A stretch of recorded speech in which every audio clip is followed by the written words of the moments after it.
Hey everybody, I'm here today to show you and tell you specifically how to hypnotize yourself using the Best Me technique. And this will be a tutorial, so let's get right into this instructional video, okay? Now, I want to preface this by saying I'm not a professional by any means, okay? This is my best interpretation of the Best Me technique. This is how I interpret it and how I use it and how I am telling you that you can potentially use it as well. You might think differently. You might find out some other information and say that I'm wrong. Totally fine. This is how I would use this technique, okay? So, the Best Me technique, okay? Basically, you want to spell Best Me, B-E-S-T-M-E, okay? I'll tell you what they stand for and I'll tell you how to use them. B stands for belief system. E stands for emotions. S stands for sensations and physical experiences. T stands for thoughts and images. M stands for motives, and E stands for expectations. So what you want to do, essentially, use this technique to hypnotize yourself.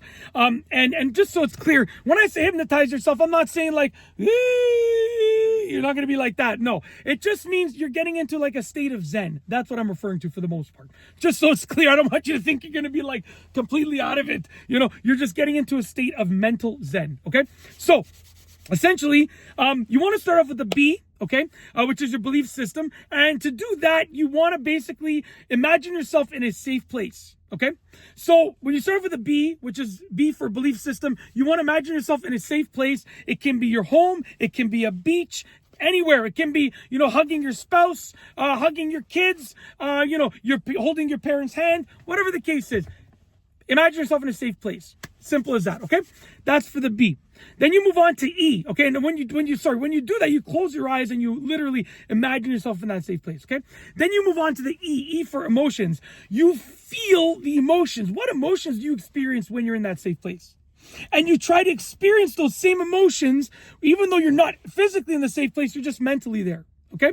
Then you move on to S, sensations and physical experiences. So basically, the sensations and physical experiences. What sensations do you feel? If you're holding the hand of one of your parents, do you feel their fingers on your palm? Right? So sensations and physical experiences. What do you physically experience when you are in that safe place? Okay? And you try and feel that even though you're only there mentally. Then we move on to T, thoughts and images. Okay? What do you see when you're there? What thoughts do you experience when you're there? And you try and experience those thoughts and see those images even though you're only there mentally. Okay? We move on to M, motives. What are your motives when you are in that safe place? What are your motives when you're in there usually? And you try and experience those same motives. And last but not least, E, expectations. What are your expectations when you are in that safe place? Okay? What do you expect to happen? What is normal for happening in that safe place? Okay? So basically, to sum it up, you're essentially going to be imagining yourself in the safe place. So close your eyes, imagine yourself in that safe place.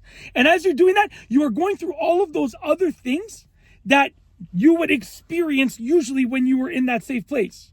And you're going to try and experience those things even though you're not in that safe place. Okay, now here's why this works really, really well.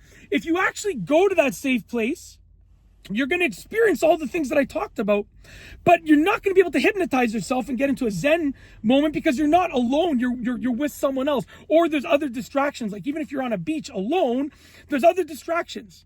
But when you get to that safe place in your mind and you don't have any other distractions, then you get to be hypnotized with yourself. Okay?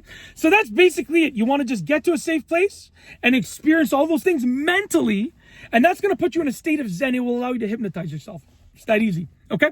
And like I said, I'm not a pro. That's just my best interpretation of it. Hopefully you enjoyed it. And that is truly it. If you like this video tutorial, please be sure to give it a thumbs up. Let me know what you think down below as a comment. And of course, be sure to subscribe for more good videos just like this one. And that's all I have for you today. Thanks for watching.